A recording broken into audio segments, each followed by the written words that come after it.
ഞാൻ അത്യാവശ്യം നന്നായി പഠിക്കുമായിരുന്നു. ഒരു അംബീഷനോടേക്ക് ഞാൻ ആയിരുന്നു. ഫ്രണ്ട്സുകളൊക്കെ നല്ല നല്ല പൊസിഷനിലാണ് ഇരിക്കുന്നത്. അപ്പോൾ അവരുടെ ഇടയിൽ ഞാൻ ഒട്ടും ഒന്നും അല്ല എന്നുള്ളൊരു തോന്നൽ എനിക്ക് വല്ലാതൊരു വിഷമം ഉണ്ടാക്കിയിട്ടുണ്ടായിരുന്നു.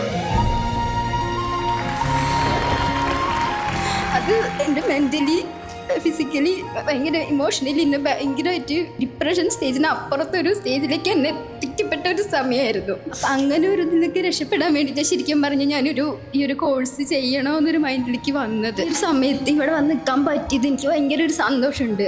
വല്ലാത്തൊരു ഡിപ്രഷൻ സ്റ്റേജിലൊക്കെ ആയിരുന്നു ഞാൻ. കാരണം അച്ഛൻ മരിച്ചു, അങ്ങോട്ട് പോയി, അവിടെ വല്ലാത്തൊരു ഒറ്റപ്പെട്ട അവസ്ഥ. കഞ്ഞിവയ്ക്കുന്ന ചേച്ചിയുടെ കഥ കണ്ടെങ്കിൽ ശരിക്കും പറഞ്ഞാൽ എനിക്ക് വല്ലാത്ത സങ്കടം തോന്നി. അപ്പം അങ്ങനെ ഏട്ടനോട് പറഞ്ഞ് എന്നിട്ടാണ് ഞാൻ ഈ ഒരു കോഴ്സിന് ജോയിൻ ചെയ്യട്ടെ ചോദിച്ചത്. പക്ഷേ കണ്ടിന്യൂ ചെയ്താലോ എന്ന് പറഞ്ഞ് കൺസൾട്ടേഷൻ ഡിസ്കണ്ടിന്യൂ ചെയ്യാനുള്ളതൊക്കെ ചെയ്തതാണ്. എന്നെ ഇല്ല പറ്റും, നിനക്ക് ചെയ്യാൻ പറ്റും എന്നൊക്കെ പറഞ്ഞ് എന്നെ പിടിച്ചു നിർത്തിയത് എൻ്റെ ഫ്രണ്ട്സ് ഇവർ തന്നെയാണ്.